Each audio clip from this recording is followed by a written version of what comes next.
नमस्कार। आज हम बात कर रहे हैं झांसी के कांग्रेस युवा नेता की, जो किसी प्रतिष्ठ के मोहताज नहीं है। जिनकी तारीफ करें उतनी कम है, क्योंकि कांग्रेस के अंदर युवाओं की, अभी कुछ दिन पहले आपने हालात में देखा होगा, थाना बड़ा गांव के अंदर 150 से अधिक कांग्रेस पार्टी के युवाओं के पदाधिकारियों को गिरफ्तार किया गया। इसके बाद झांसी के कांग्रेस पार्टी के बड़े बड़े पदाधिकारी भी नजरबंद प्रशासन द्वारा किए जा रहे हैं। आखिरकार गाय के ऊपर भी कांग्रेस मुद्दा बनाकर एक आवाज उठा रहे हैं।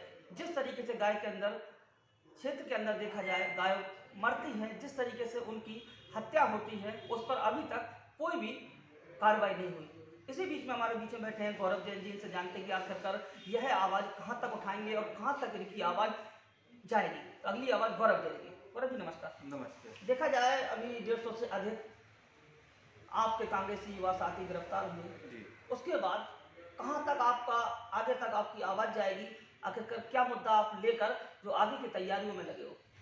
देखिए, आवाज़ तो अभी आपने शायद देखा ही होगा कि हमारी जो आवाज़ है वो चीफ जस्टिस के द्वार तक पहुंच चुकी है और अब हम रुकने वाले नहीं हैं। हर मोर्चे पर हम जो ये योगी नहीं ढोंगी सरकार है उसको उजागर करने का काम करेंगे। भले ही हमें कितनी भी बार गिरफ्तार करा जाए, भले ही हमें कितनी भी बार नज़रबंद करा जाए, भले ही अब हमें गोली भी मार दें, लेकिन अब जो ये आंदोलन है, चाहे वो किसान का आंदोलन हो, चाहे वो गाय का आंदोलन हो, ये रुकने वाला नहीं है। और चूंकि ये जो दोनों आंदोलन है वो एक दूसरे से जुड़े हुए हैं।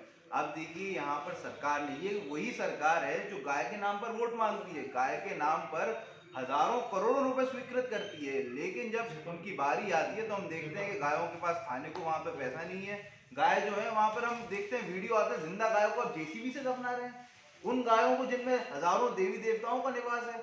कहीं हम देखते हैं कि जिंदा गायों के कुत्ते कान आँख खा रहे हैं और उनके ऊपर जो पैसे होने चाहिए, गाय जो RFID वाले जो गाय हैं जिनके कान में टैग होता है, उनको कायदे से गौशालाओं में होने चाहिए। आप घर से बाहर निकलिए, यहाँ पर चाहे आपको 4 गाय बैठी मिल जाएंगी। तो जो सरकार है और जो सरकार की मंशा है, उसी को उजागर करने के लिए हमारे जितने भी युवा कांग्रेस के और मुख्य कांग्रेस के साथी और जितने भी लोग हैं, सिर्फ कांग्रेस पार्टी का मूवमेंट नहीं है ये देश में तमाम जितनी भी पार्टियां और जितने भी तमाम लोग हैं जिन्हें देश से प्यार है, उन सबका मूवमेंट है। सभी किसानों का मूवमेंट है, सभी गांव वालों का मूवमेंट है, कभी सभी शहरों वालों का मूवमेंट है। तो ये एक पैन इंडिया मूवमेंट है और इसको हम अब अंजाम तक ले जाकर ही दम लेंगे। गौरव जी, अभी मैंने जानकारी ली थी डेली ग्राम के पाली गांव से, जिस तरीके से किसान भाई रो रो कर अपनी बात बता रहे थे कि यह जो किसान पर आंदोलन हो रहा है, जो एक मुहिम चली है, इसका क्या है? आखिरकार क्यों इसकी सुनवाई क्यों नहीं हो रही है? अभी तक क्यों खुला है केस करने?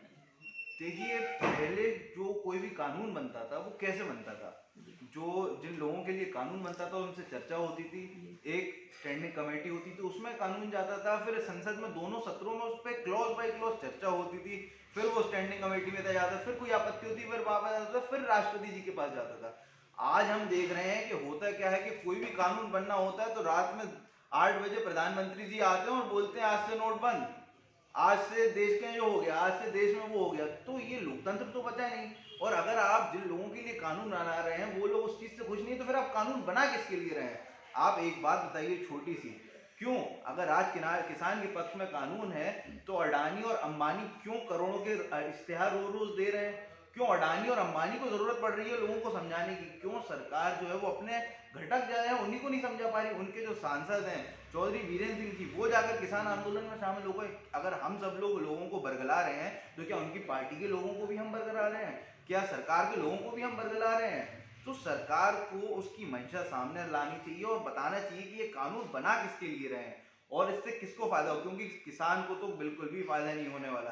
APMC की जो बात कर रहे हैं कि इससे फायदा होगा, 2005 से किसान वहां पर बिहार में नहीं है, वहां पर आज किसान की जो औसत आय है वो 48,000 रुपए है, जबकि पंजाब में APMC है, वहां पर किसान की जो औसत आय है वो 2,72,000 रुपए है। तो हर व्यक्ति को क्या आप उसी तरीके पर लाना चाहते हैं कि किसान अपनी जमीन छोड़ दे और सिर्फ शहर में जाकर नौकरी करे, वो नौकर बन के रह जाए अमीरों का?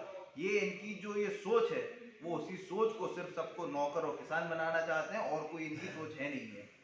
ठीक है। कैमरा में राहुल के साथ देवेंद्र कुमार संपादक, देव न्यूज झांसी।